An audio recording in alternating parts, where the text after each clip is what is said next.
شیخ صاحب بیا درته وایم چې عدم روایت خو عدم دی، نو عدم په خپله معدوم دی، نو څنګه به اثبات وکړي؟ د دې جواب راته پکار دی. پښتو کې درته وایم یو شی په خپل نشته دی، نو بل بشلې به څنګه وجود ورکړي؟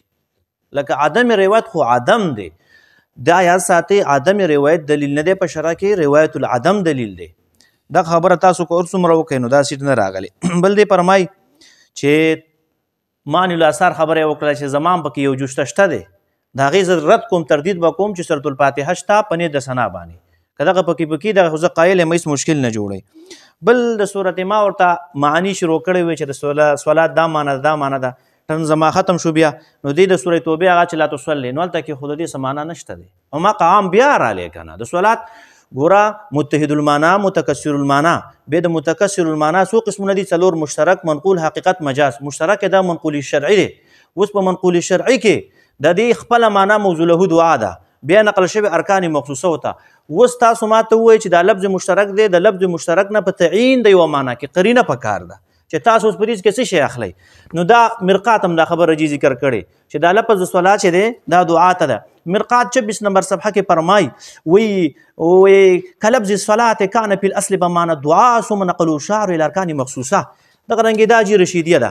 رشیدیه کې دلته کې فرمایي چې صلات په ډېرو متعددو معنیو راځي او په هغه معناګانو کې یوه معنی دې ذکر کړې وی یو راځي په معنی د مطلق العطف، الصلات په معنی مطلق العطف. دې کې الفاظ تاسو جی واورئ. اوس الفاظ دا دي، دې فرمایي چې الصلات راځي په معنی مطلق العطف، یعنی مطلق مهربانۍ په معنی سم راځي. بیا د ملایکو په اعتبار د الله تعالی په اعتبار نزول رحمت ته وي، ما ته وشي دعا ته وي، نو بیا عام پاتې دی. دا ما سره دا د مولا جلال را سره دی. مولا جلال کې هم دغه خبره کړې ده، د محشي ذکر کړي چې صلات هي په معنی دعا ای طلب الرحمت ته ویلی شي. بیا د دې نه وروستو دا قطبي ده، په قطبي کې هم دغه راغلی محشي پې خبره کړې. زه چې اوس دې خبرې ته ځم چې لفظ مشترک دی یا لفظ عام دی یا مطلق دی، په تعیین د معنا به ماته وایي. نو صلات الجنازه، نو اوس دا دعا الجنازه ده، یعنی کوم ما تپوس وکړو ما ته جواب راکړي شیخ صاحب چې دا ناقص مونځ دی که کامل دی؟ که کامل مونځ سجدې پکې ولې نه کوئ، رکوع پکې ولې نه کوئ؟ او که نه تاسو وایئ چې ناقص دی نو بیا په دې ناقص به ماته وایي چې دا صلات کامله نه دی، په دې به م یو دلیل غواړم. او که دا په معنی د دعا شي نو زه به دا ثابتوم چې صلات الجنازه یا دعا الجنازه دی، دا دعا ده. د مړي دپاره موږ د رحم د مغفرت دعاګانې غواړو، په هغه باندې نصوص ذکر کوم انشاءالله الرحمن. د دې نه وروسته شیخ صاحب بیا بله خبره وکړه چې عالمګیري لیکلي، نو عالمګیري ته مه ځه، په دغه باندې مقلد ګرځي او بیا اتباع او قول الغیر د دې سره بیا سړی مشرک ګرځېږي. او که تاسو وایئ چې الزامن یې به الزام سبق لزوم غواړي، سبق لزوم سره بیا شرک ته خبره ځي. بل دې اخلص الدعا ویل، په هغه کې خو دعا ویلې ده، خو دا تاسو چې کومه خبره کوي بیا مطلق ده. دغه نس به زم پیش کم چې په مړي باندې دعا ورلو وکړئ او دعا کې اخلاص وکړئ. د دې خو منکر نیم دی، د دې دلیل د ذکر کولو ماته پیدا څه ده، دا خو زه قایل یم. او بیا وایي چې پاکستان کې دا فرض په درجه کې ده، نو پاکستان کې په فرض په درجه کې د وختي بدعت اوس پرسته شو، انشاءالله دریم ته به مه وړي. بل دی وایي چې لا صلاته، دغه روایت ذکر کوجي ما سره المسائل و دلایل را سره دی، دغه روایت باندې دی ښایسته کلام کړی دی. دی فرمایي وایي حضرت عباده بن صامت رضی الله عنه کې معروف حدیث ہے لا صلاة الا بفاتحة الکتاب. بیا سے فرمائی جواب مذکور احادیث و آثار کی قرینہ سے لا صلاة سے مراد رکوع و سجود والی نماز ہے.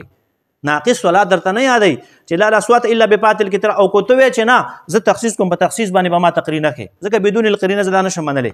د دې نه وروستو دې شیخ صاحب مبارکو یو د صحابي اثر پیش کو ماته، دا خو شیخ امین الله صاحب لیکلی دي په حق صریح، دا جلد ما سره نه تاسو ته ما پرون ومې الحق صریح جلد نمبر 470 صفحه کې وایي حدیث موقوف حجت نه دی په شرع کې. دا تاسو کوم ذکر کوئ دا خو دلیل نه دی، تاسو مشر وایي، تاسو ولې په هغه پسې ځئ؟ که تاسو خامخا غیر مقلدین یې، خپل مشران به منئ، و تاسو وختي ماتې مولانا څوک یې لګولی؟ عبدالمتین جمالي صاحب. هغې ما جواب درته وکړو چې هغه حمل دی په نجاست باندې. دویمه خبره ده چې زم تاسو مشر خیم، شیخ امین الله په الحق صریح کې وایي چې موقوفات چې کوم دي په دې باندې ادله نه کیږي. بل ما سره مشکات شریف را سره دی، تاسو په دې باب کې تاسو د قرأت په المقبره ته تاسو بدعت وایي شیخ صاحب، ورته وایي که ورته نه وایي؟ تاسو ته بدعت وای د خبره د موقوفات شو اگر چې دا صاحب مشکات نه خطا شوی دا موقوف نه حدیث مرفوع دی فرمایي وعن عبد الله بن عمر قال سمعت النبي صلى الله عليه وسلم يقول اذا مات احدكم فلا تحبسوه واسرعوا به الى قبره وليقرأ عند راسه فاتحه البقره وعند رجليه بخاتمه البقره رواه البيهقي. په دې کې وګوره دا د مشکات حدیث دی او په دې کې تاسو ته حدیث موقوف نه دی اصل کې مرفوع دی خو کو بالفرض والمحال دا موقوف هم شي نو تاسو کو په موقوفات دلته استدلال کوي دلته موقوف نه منئ